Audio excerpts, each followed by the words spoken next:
Entrepreneurs Fuck Up Night number 6, John. Yeah. Crazy. Has been John and I met, I don't know, when was it? Like more than roughly a year ago, we interacted again and said that we need to do something together. And I think then early January this year, we said, hey, let's do something towards that direction. And we started with the first Fuck Up Night, and this is now number 6. And you can see all the recordings, of course, on the website if you haven't seen that. John, what are we doing today? Which means we have fucked up enough. But we will continue sharing experienced entrepreneurs' failure stories. Today we have Dennis, we have Mika, and without any further ado, I will hand over to them. But our concept is everybody can tell their success stories, and it's overrated. What we really learn from is the failures. And by this means, I would like to thank Dennis and Mika once more, because they are brave enough to share their failure stories and let us learn from their experiences and their failures. So once more, thank you guys. And maybe you guys starting introducing yourself, and we can start with the stories. Yeah. And for everyone who is watching, shoot questions in the comments. We will pick them up. We will first we will do a presentation where Dennis goes in, then Mika will go in, and then we open up the mic for questions. So if you have questions, put them into the comments, and then after that we will give you the opportunity to share a fuck up story. So for the people who have already a fuck up story and want to share it, you are welcome to join our stream, and then you can share it. Only audio, the camera will be switched off for you, so don't worry. But let's go. So how much time do I have for a story? Half an hour. No, 20 minutes max. But that's for one story. So I have 3. Okay.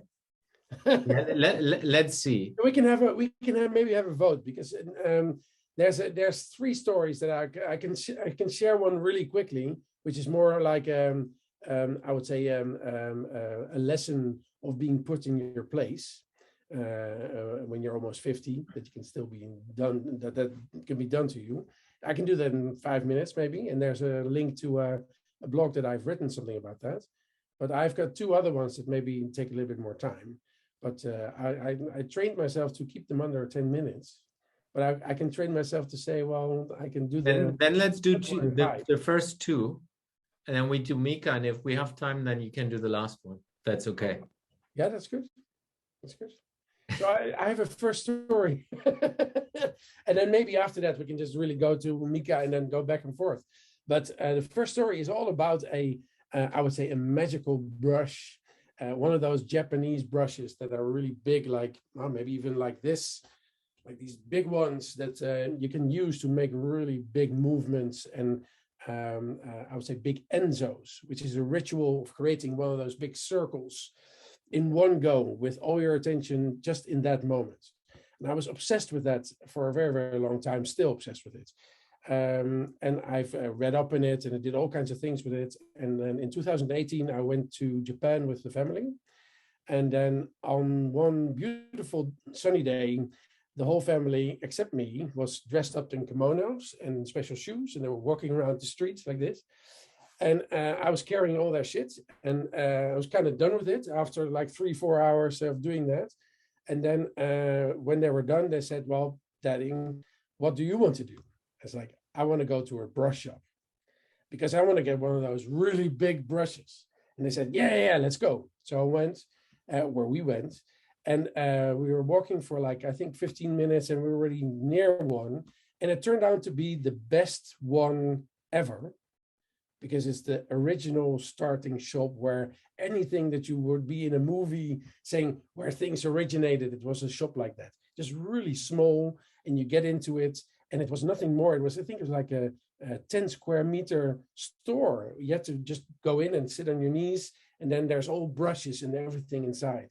And I brought a whole lot of baggage with me going into that store, of being able to draw, having a whole lot of thinking about it, and doing also all kinds of projects on how to get the right things on paper and do all kinds of things that matter to me and maybe also to other people.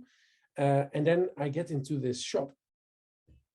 And the shop is, the first thing I see is a picture of David Bowie, of the father of that lady is talking with David Bowie. I think maybe somewhere in the beginning of the 90s, maybe even the 80s still.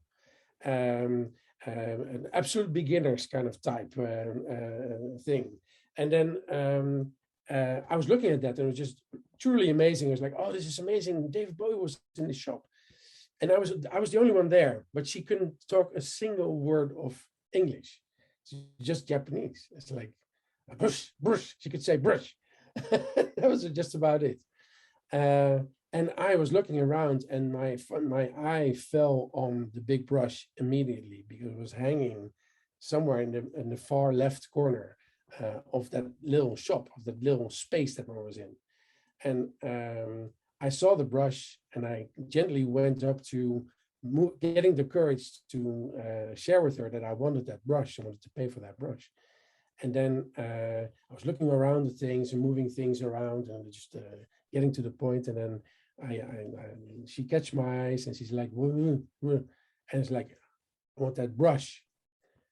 And she looks at me and she looks at the brush.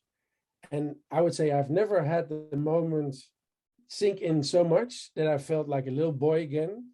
But she looked at me and she said, not for you. And then the next word she knew outside of brush was master.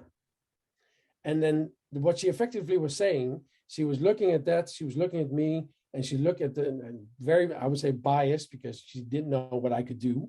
But according to her, she was looking at me and saying, you are not worthy of that brush because that's a brush that's been made by my father for specific people who use it in a specific way, and I will not sell that to you. You can buy this brush.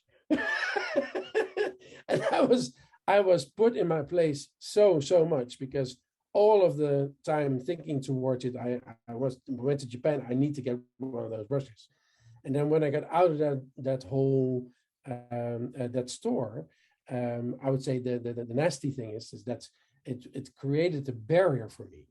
That the 3 brushes that I actually did buy, I bought in 2018. I didn't dare to use them yet because they are really, really nice.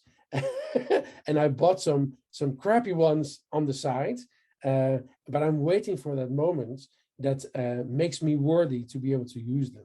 And I've been trying to set up that space to be able to do that for a very, very long time. I would say reminding myself through these fuck-up nights or this fuck-up night, I will make a promise that I will do that before the end of this year, because I need to break that barrier. Because I think she created the barrier just by saying master, and I just went like, okay, I'm very sorry.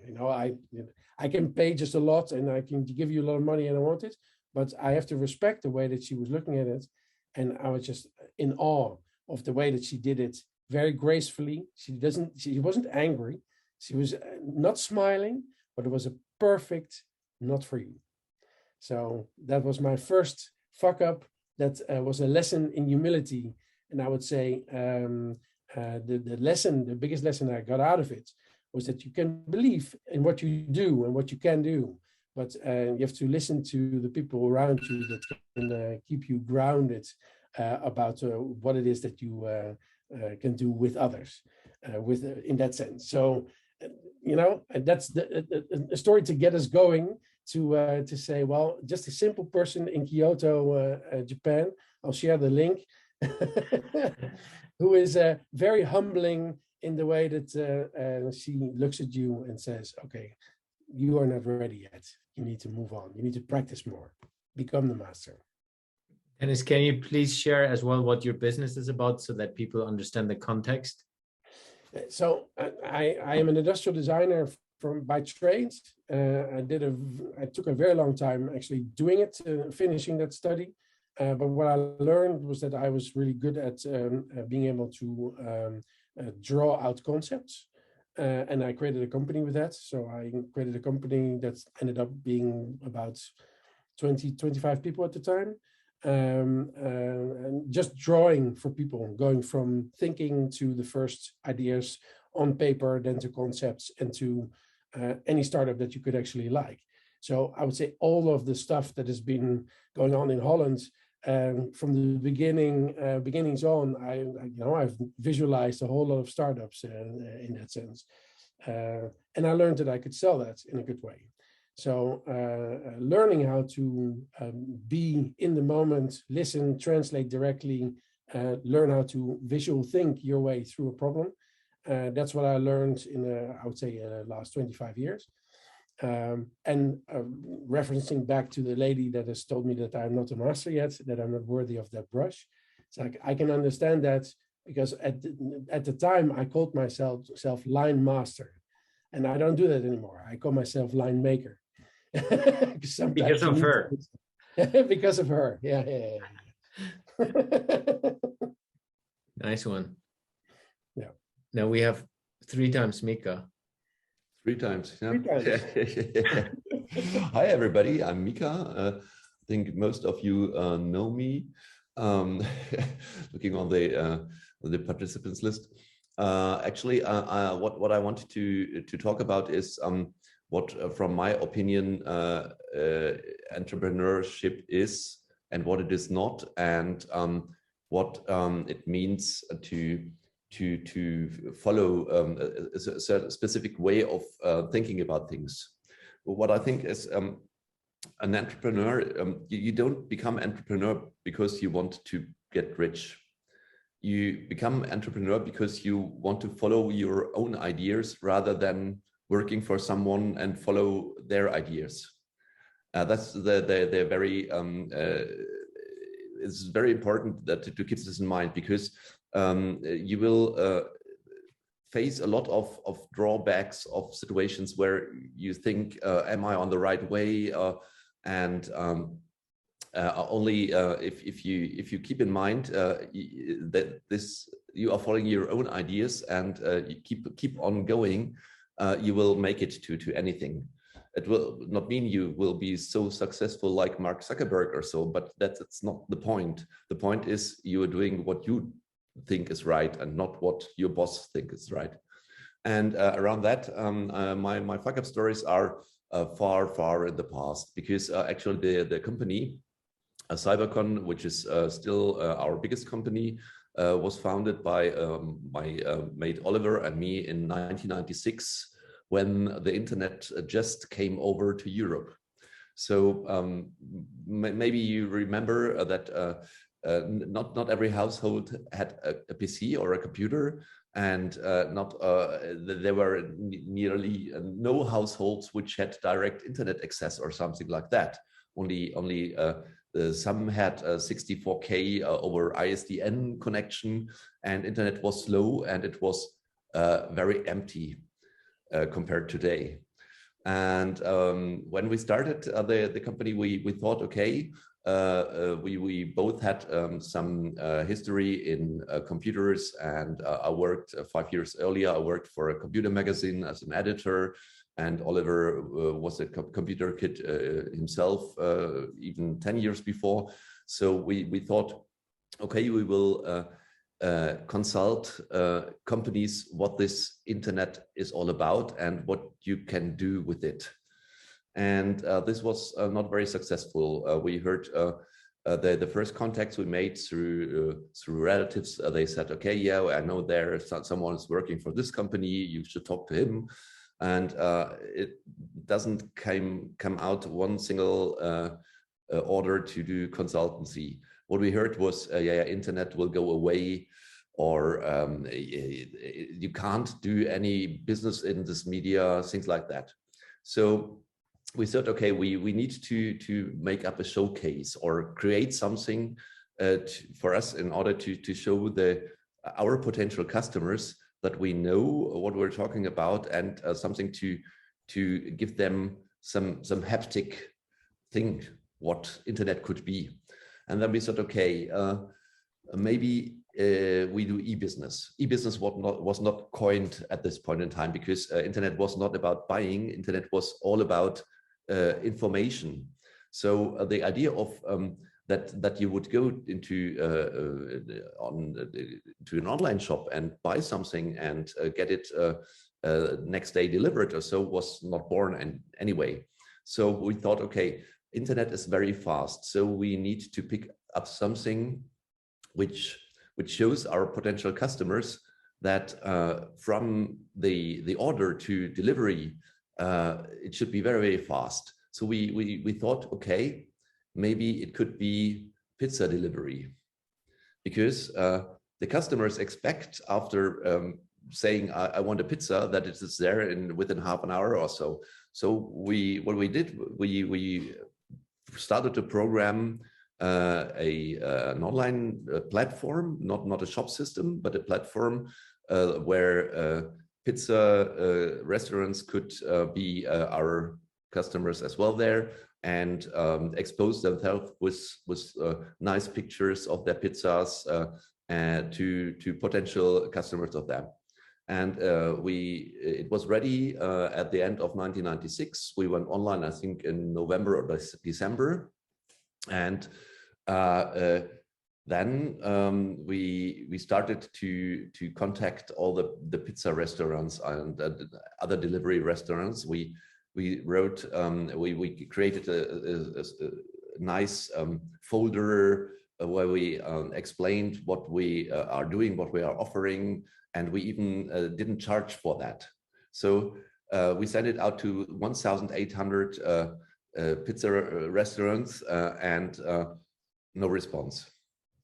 Then I think they were in school at this point in time. Yeah, they had to do a practical work for a week or so. And what we gave them is you call all these 1,800 delivery restaurants and ask if they don't want to come on our platform. At the end, we had 3, and it started. And then, okay, it didn't go through the ceiling, because actually at this point in time, the idea of a customer to buy a pizza over the internet was not there at all. So, but actually 1996, end of 1996, pizzaflitzer.de, you can have a look in the Wayback Machine. I think we were the first, oh no, we weren't the first worldwide. The first worldwide was a student in California, but he hadn't had the platform idea. He just made through his homepage the pizza order for one pizzeria. But we were the first that had the idea of such a marketplace thing. At the end, I think we shut it off 3 or so years later, because it was way too early. If I can, should I continue with the second thing that we did these days, or do we? Okay. Yeah, go ahead. The other idea, a site that we that went online end of 1997 was, at these days there was no Google. The search engine mostly used was Alta Vista, which was a side project of a large computer company called Digital Equipment that is not existing anymore. It was bought by Compaq, and Compaq was bought by Hewlett Packard, and so way in the past.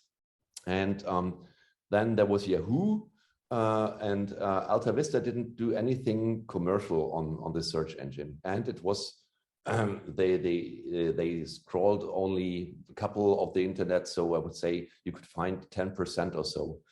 And Yahoo did the other way around. They didn't crawl, so they didn't send a spider out to find new information and to collect it, but did it editorial way. And they had the idea, okay, we can sell ad space on Yahoo to make it a business. And we thought, okay, let us connect these 2 things and create a search engine which gives at the end, it's like the Google concept, but actually we were online, I think 6 or 8 months before Google was online. And because actually at this time, the world was very small. We had a mailing list, the robots mailing list, and there were all people, I think 20, that were in the business of doing spiders in the internet, as well Sergey, they were all on this list. On this list was the robots text created. And then there was another party, Lycus. Most of you will remember Lycus because they lived, I think, until 2003, 4, 5 or so.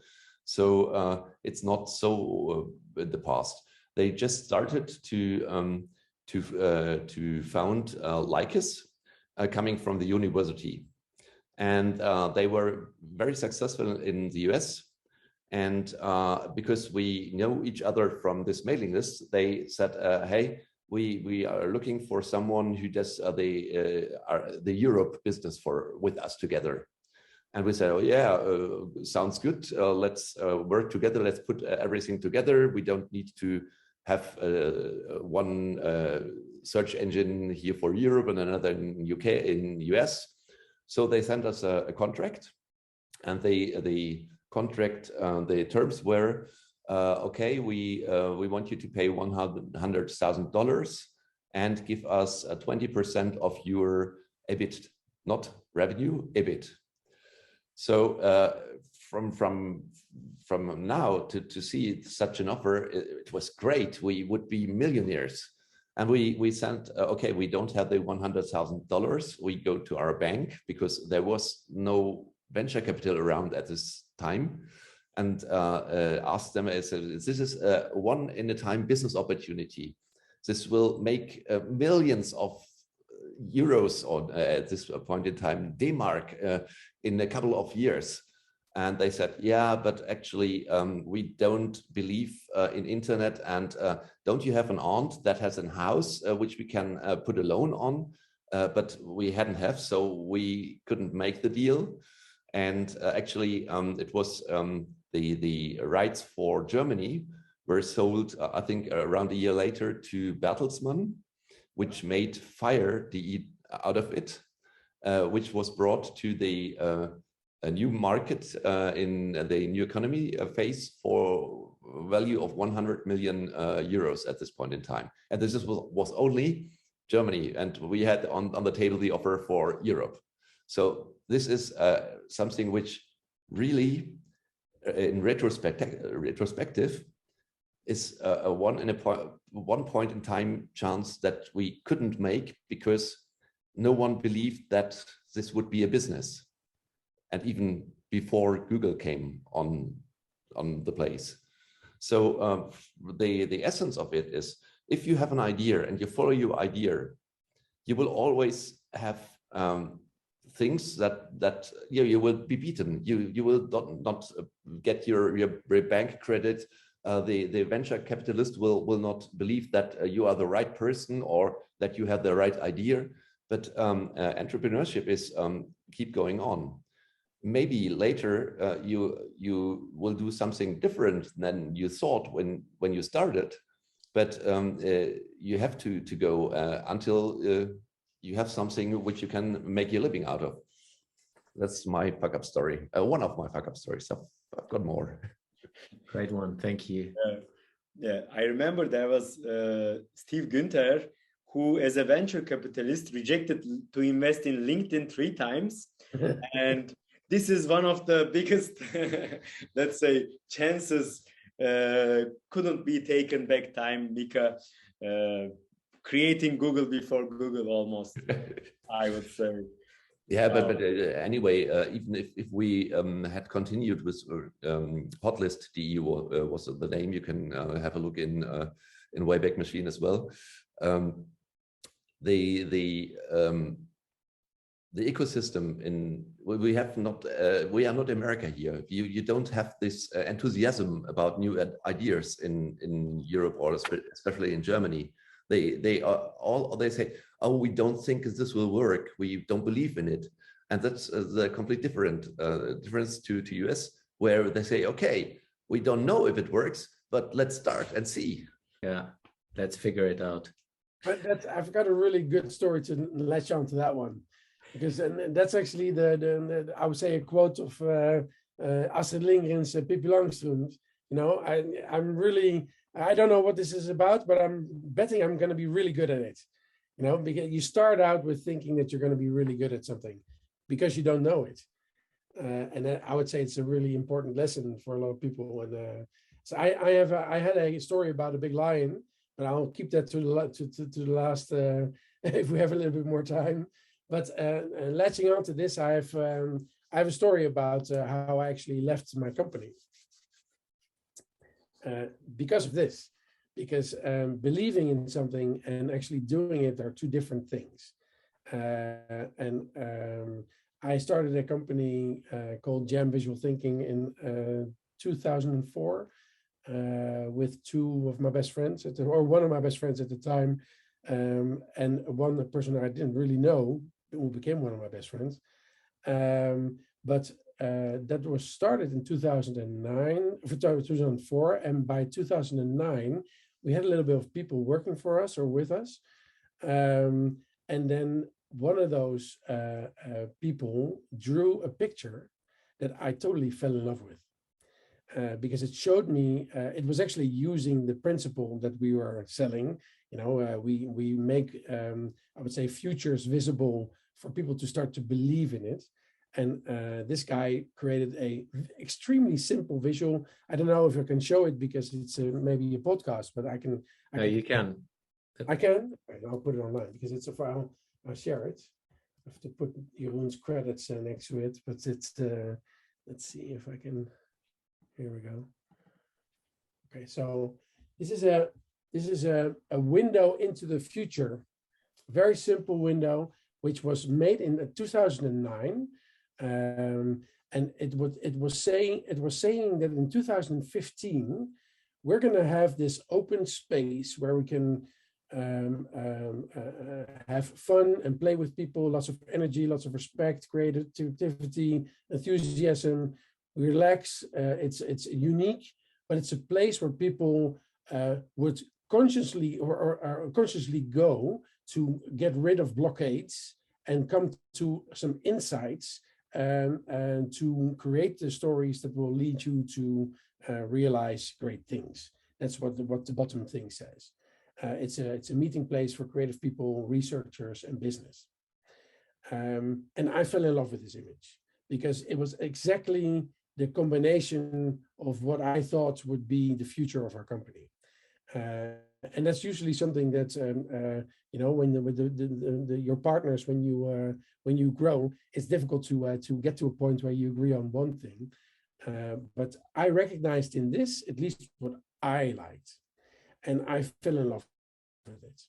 And when I was actually what I actually did was I went into, I wouldn't say a rabbit hole, but I started to actually do things to move towards that goal. And one of the things that I, you know, when you are able to draw and when you're able to make something look interesting enough to start to believe in, which is maybe not very German, but it is when it looks good, when it looks logical and it looks achievable, then for a lot of people it becomes something they would want to start to work on. And this is, I would say, what our whole company was about, creating those images. But now this image was created for what it could look like for us in 6 years.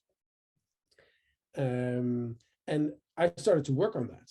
And I started to work on that in a way that I was obsessed with creating spaces or creating places where people could work together and visualize ideas, going from something abstract to something concrete, maybe steps, could be strategies, could be visions, could be anything, but trying to get that out of their heads and get it onto a wall, get it onto a piece of paper, iterate a couple of times, and then we would have the information to be able to share that story with other people, making them part of that story. And this is where I would say the end of our service. This is the end of our service, because we deliver the visual and we didn't deliver the way to put it into the company. Later on, I would say, the stuff that I'm doing with Jens, you learn that it's not all about creating the visual. It's just, it's all about creating. You can create a space for people to believe in, but then it starts with the culture, and it starts with the people getting into a point that they start to get real and start to make steps and start to prototype and iterate and move towards a space like that. And effectively what I did, I believed in that vision so much. I had it on my wall constantly. And if you've ever seen The Secret, slowly it started to manifest itself. So we started to go to a different place with our company. We went to a bigger space, which looked like that a little bit more. It was very much filled with glass, and it was all stuff we could do anything with, and stuff like that. And slowly we started to move towards a space where you can do that better and better and better. But the strange thing is that yesterday, which is almost 15 years later now, I was talking to somebody who's coming by to be coached a little bit, and she coaches me a little bit in return, in the same. It's a good relationship in that sense. But I started to realize that I was explaining that space to her, that it was actually the space that I would like to be in. And here we come to the fuck up, because I latched onto that vision so hard for everyone, trying to create it for everyone, instead of realizing that it was just for me. And over the years, and then now we're talking from 2004, we started, 2009, there was this image. In 2014, I left the company because of, I would say, differences in vision. I'm an innovator. I need to constantly create and innovate and go forward. And at the time, they were consolidating and creating a tighter company and focusing more on the internal stuff. And that led to me exiting the company. Luckily, I would say, as opposed to a lot of other people I know, we were able to be doing this in a good way. We had a lot of coaching sessions, cost a lot of money to be able to at least part ways in a civil way, and not in a nasty way. Very lucky in that sense. But I would say after that, and this is where it gets into what Mika just said, I just started to go down the path that I was already on anyway, because I believed in it so much that this was the stuff that I needed to do. The first 2 years after I sold the company, I doubted myself and needed to go internally and see if it was my fault. But it wasn't. It was because I was on my road for a very long time. I actually did a thesis on it, literally saying what I was going to do, even a long time before that. But I was just reminded of the fact that was a very clear path to me. And I would say, like Mika said, if you believe enough in what you do, and you have the visual, which keeps it top of mind constantly when it's in your line of sight, it can be a very good thing. It can also be a very crippling thing. So it could be something that you be very careful of, that you every now and again see if it's still the thing that you are going towards.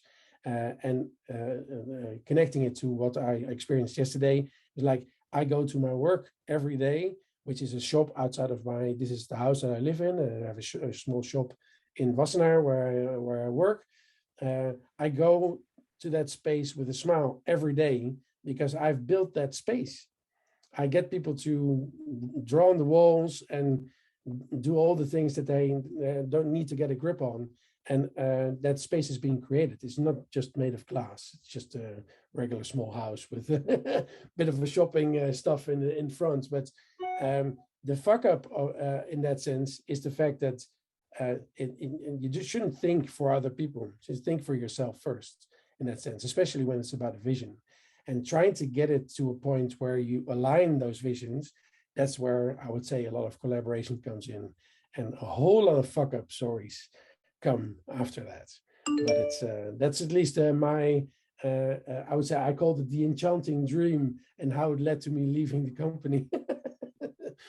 And it's I would say you know, if you draw out something that you believe in, just keep believing in it, you'll attract the right people. It's the law of attraction. It's true.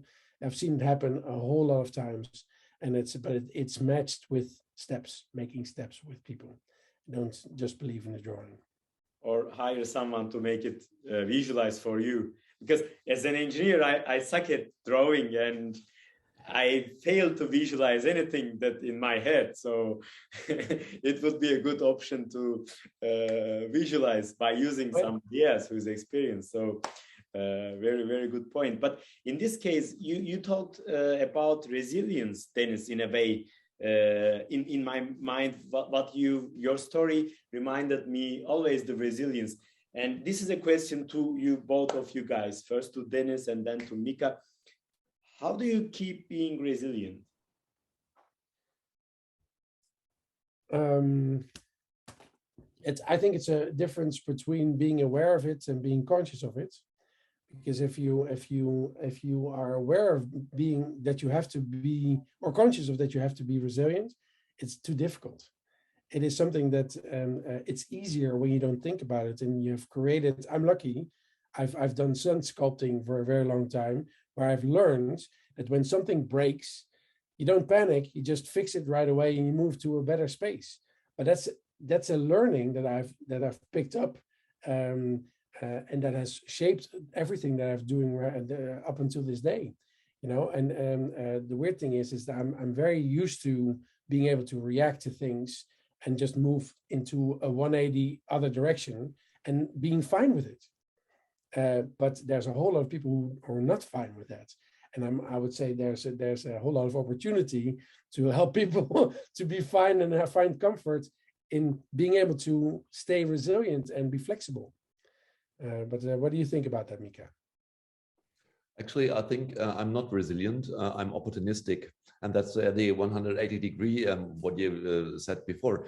It's if something doesn't work, I don't try to make it work until I die.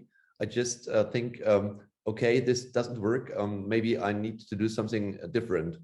And that was actually where our company developed turrets too, was not programming our own ideas, but starting to program for others, because programming we could very well.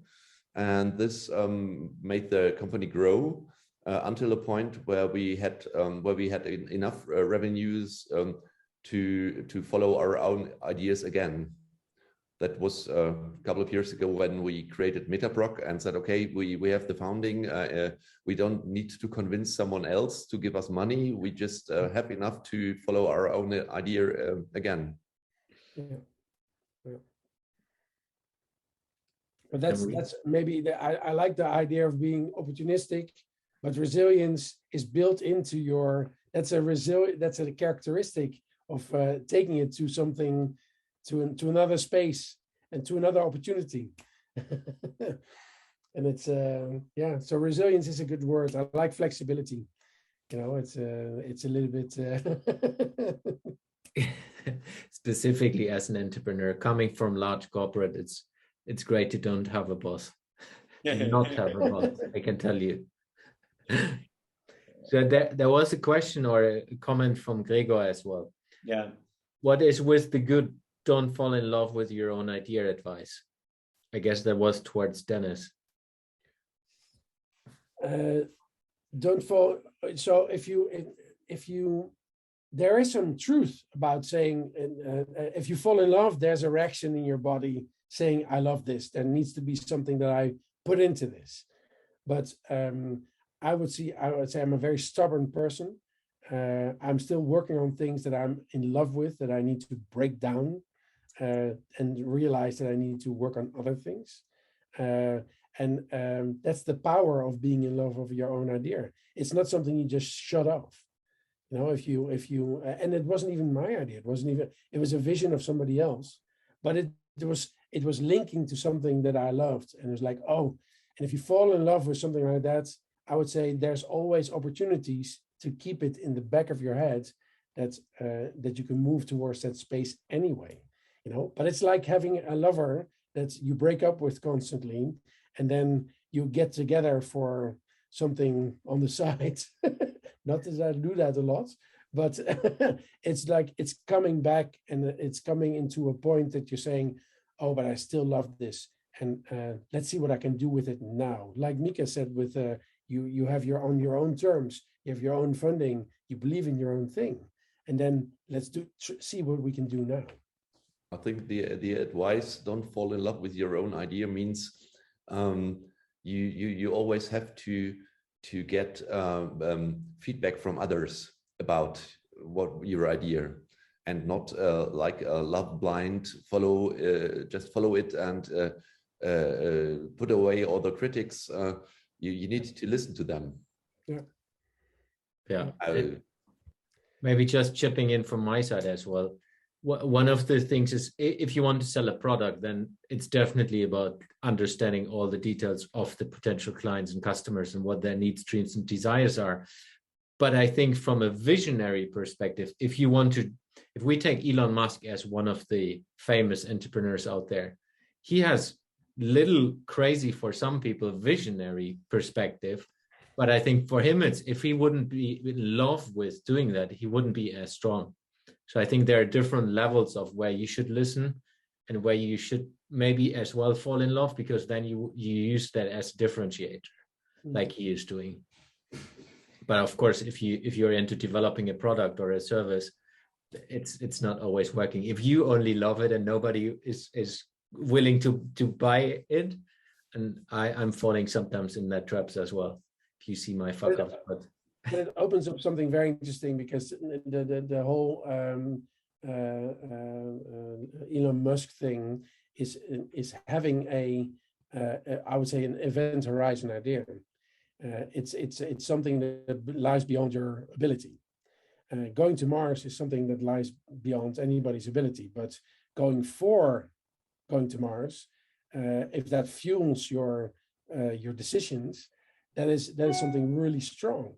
And you know, if at some point he's not going to make it to Mars, people could say, well, yeah, that's too bad, all that time wasted. I think he is, like you say, I think he loves it. He loves, and he found something that he could literally say, I want to make that happen in my lifetime, and I want to be there. I want to colonize that planet.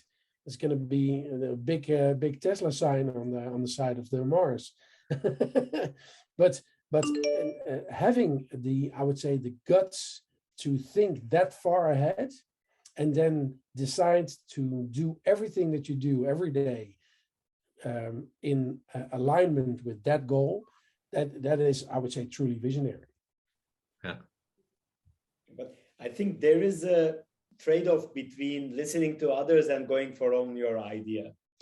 And that's a difficult balance to keep, because in Mika's example, if he hadn't listened to the bank in 1996 and went for the $100,000, then he wouldn't be here right now, because he will be in his Bentley driving, I don't know, somewhere else. So there is a very difficult balance in between when to listen, when not, and go for your own idea. And I think it's so difficult to, of course, retrospectively, it's easy to judge, but in the moment, it's so difficult to judge. But Jens, I think, made a good point, how to differentiate between when to listen and when not. So maybe that could be applied to this example. When we are talking about big visions, maybe go for your own, and when doing very, very actionable next steps, then maybe get the feedback of other people, so that you can always adjust your iteration. But going for these crazy ideas, I think you should probably not listen to other people, like in Mika's example. But thank you, the bank. Mika is here today speaking with us. Maybe next time he could finance us in the other world. Yeah.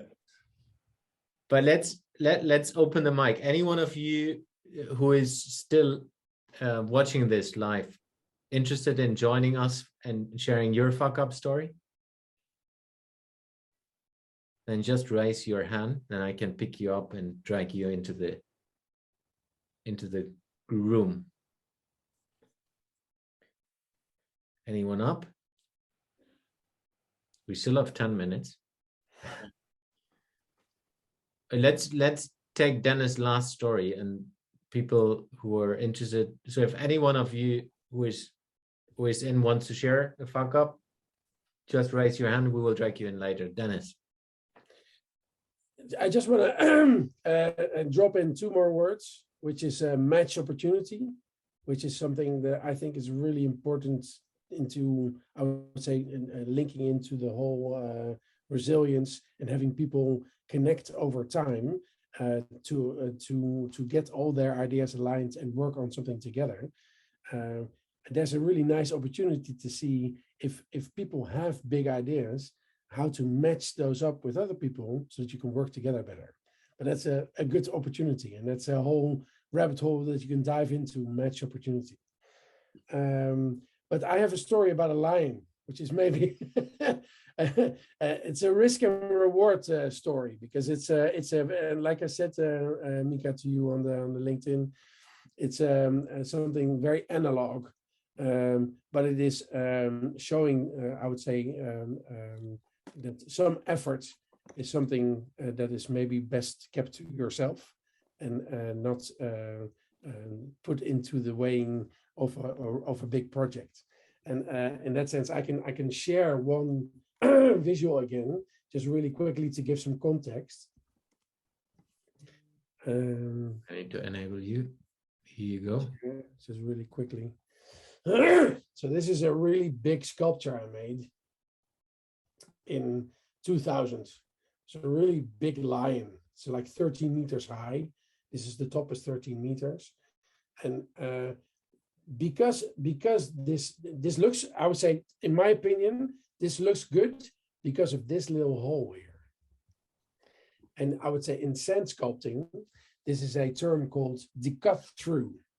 And it's the cut through is something that whenever you're on the beach and you try to make one of those holes that connects the hands, and you start to make everything until it falls down. It's a very interesting thing to be able to do, because what it does when you make a big sculpture is that it sets things apart. It makes the I would say the sand not look like sand, because people don't believe that something like that could stand, that there's a big hole in between a mountain. That idea, the idea of that being so important that people see that, is something that is my personal opinion. So you have to imagine that this is a part of a really big sculpture. This was like the artist impression I did for that. About 300,000 people visited this in the 2000s. And when we were creating this, I had a discussion with the owner, the event owner, about creating this hole. And that discussion took me about 2 or 3 days to convince him to be able to do that. I said to him, this is going to set everything apart. This is going to take sand sculpting to the next level. This is going to be this is going to be that. And what I would say, I was in a very fortunate position, because I was standing on the top of a mountain. It was the biggest sculpture, creating the biggest impact. It was seen from miles around. You could really see that whole thing work from all sides. And because I thought at the time it was so important to set it apart, my idea was to go through the mountain and do something that nobody had done before. Took me, and at the time, not my partner in my business yet, but he became my partner in my business because of this venture. It took us about, I would say, 2-3 hours away from the regular scheduled work, which was a lot of hard work, to be able to create that cut through. And when we went through and created a hole, we're so happy because we're like, oh, and it's looking great, it's looking great. Then you zoom out, you go down, and you didn't see anything. Because we were standing on like 30 meters high, creating something that nobody could see. And we were like totally glad that this was, it's really, really good. And then we were down on the ground and we were looking at it, oh shit, we cannot see it. And we needed to take away a whole lot of the side in order to be able to see it and to make the lion really stand out. This was a really stressful time because at the time I'd convinced them that this was going to set everything apart. And I needed to prove that this was going to do that. So I started to hack away at the mountain, started to hack away things that maybe shouldn't have done, been taken away. And then at some point, there was a small, or like one part of the day, if you stand in one space, you could see it. You could see the hole. You could see it, and it truly looked amazing. It was like, I would say it's the best thing in sand that I ever did. But it wasn't necessary. It was a whole lot of work. It was a whole lot of things that we did that we believed in. But in the end, did it really serve the event? And then right at the time, I think it was a little bit like 30, what was it? This is in 2000, 30 something, 32 or something. And I dare to do anything. If I look at it right now, it's like, you're stupid if you do that, because you're endangering the whole project. These are 300,000 people came to check it out. That hole was a liability. It was actually wind going through it, creating all kinds of cracks and difficulties. And it's like, oh my God, it's so stupid. And it's just, for what? For my own idea that this was going to be the best thing that's going to be done. I'm very lucky, I would say, that it didn't collapse. If you would have stood there and really see and feel what it was about, you would have felt it could not collapse. But for people who were working with me, they were all angry, because they were so angry at me, because you took so much time away from valuable carving time for so many people through this stupid stunt. That, was it worth it? I would say, from my perspective, it was definitely worth it on the side that I worked with a guy on that sculpture that turned out to be my partner in my business. I got to see him rise to the occasion, and we got to know each other really, really good through that. But it's that's like the only thing that came out of it, outside of a really nice picture that you see right now, or that you could have seen. But it's that was the risk reward balance. So how much risk do you take to satisfy your own needs, to prove that something is really, really worth it? Maybe in programming, it's the same thing.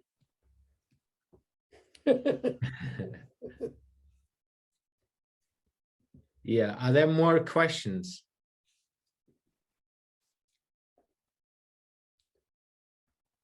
Let me check here.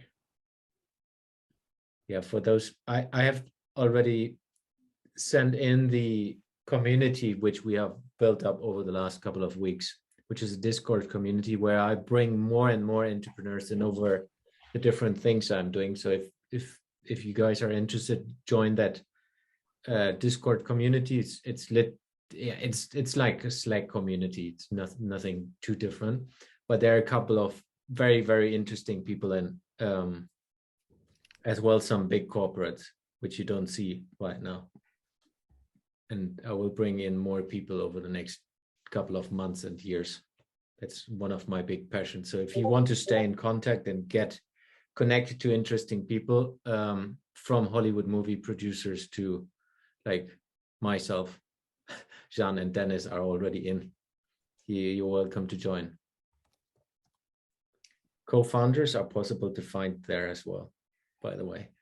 But there's a question, how to find the best co-founders. Maybe I can start if I give the example, because Dennis and I have co-founded the business together, and we found each other in a castle drinking together. that was the starting point. It didn't happen years after that, because I was still working at big corporate at that time. But for me, it's, you need to trust people. You need to like them, and that's the key part. And then finding people who kind of support you and have different strengths. So not having the same strengths, but having different strengths, so that you together build a team that is covering a lot of things. That's at least my idea. And then where is a little harder, but I always start with friends, because that's the people I trust most. Sometimes a bit harder, but so far it worked with Dennis at least. Easiest. Yeah. Well, I totally agree, Jens. Have you Mika, any thoughts from you? Pardon me, I'm just joining Discord. That's good. No, any thoughts from you on how to find the best co-founders? Of course. Because the first company I founded together with the partner went bankrupt after, I think, around 2 or 3 years. Actually, because we weren't a good sort of a team, you know. We had different ideas, and we couldn't give the other enough room. So we were constantly fighting about the way to go, and this is very bad. And the partner Oliver, with who I founded the Cybercon company, we met in a discotheque. Actually, he was the cocktail bar mixer, and I was a customer, a very good customer of him. And then we found out that we have similar interests, like mathematics, computers, and that led to a friendship before we actually started to become co-founders. And that was a very good decision to found with him together, because the Cybercon is now 26 years old, and we had hard times, good times. We had a lot of parties and had sad moments. But the basic thing is that we respect each other. We are not so against them. Yeah, so complementary. Complementary, but I'm more the type of guy that has fancy ideas and wants to run forward, and he's more the guy that says, "I will wait a moment. Let's first think about the risk," and he grounds my ideas. So the match or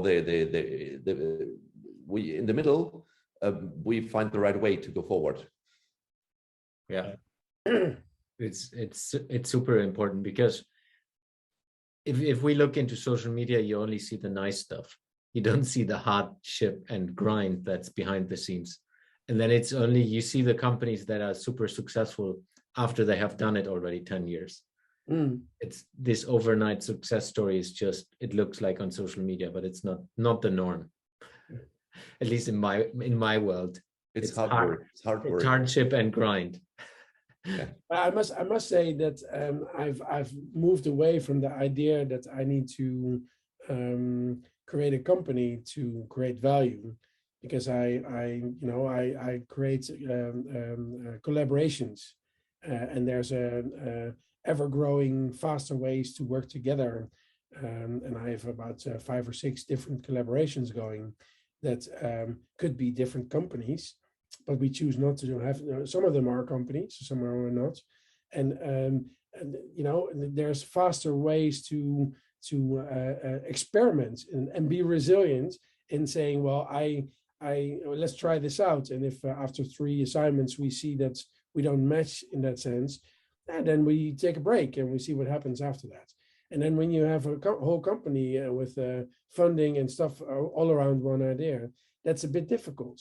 And I would say I'm a bigger fan right now of creating quick smart contracted collaborations to be able to do anything you want.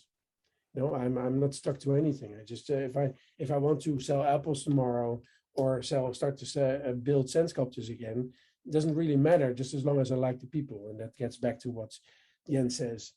If you like what you do, then it's no problem. You just need to match with people that want to do the same thing. Okay, there's one question about, could you give an example on smart contract? Ooh. Don't get him going on that one.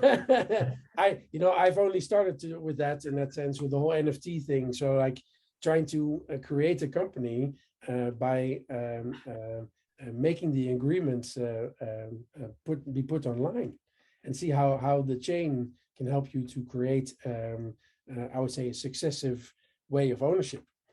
I'm very, very open to see where that's going. Right now, I don't have any experience with that, outside of the fact that last week I bought my first NFT. Yeah, maybe just giving a little bit of background. So we're working with a couple of people together who are deeply into that, and we see the opportunities that you can use smart contracts from a blockchain perspective for as well building companies and splitting the company value up in different ways than you ever have been able before. And that's something we're prototyping right now with one of the podcast guest groups, which is as well in the Discord. Yeah, it's going fast. It's going so fast. Yeah, and that's different from where we come from. I've been taught that my father owned a company where he started it himself, an entrepreneur, passionate about tools, selling tools in big industrial tools, and hitting a wall at the point where it's getting too big, and then because there's some point that you get to not do what you love to do anymore because your company's getting bigger. It's like, oh, okay, and this is where some people grow into a company, a role that is fitting to making it grow, and other people go back to where they started. Even Bill Gates went back to research and development because there's other people better at growing your company. But it's it's all about trying to figure out and be true to yourself, and giving space to the other ones to be able to do that. But it's most probably easier with a couple of billion on the bank account. Well, I don't know if it's more fun. I don't know. I have never been in that situation. But I think we're already 6 minutes over. We're happy, of course, if you connect to us on any social media via emails. The contact details will be on the website as well, so that you can reach out to us if you have questions, or if you want to join us in the next Fuck Up Night, let us know. We're happy to engage. Cool. Thank you very much, guys. Yeah. Thank you. Pleasure having you. Opportunity.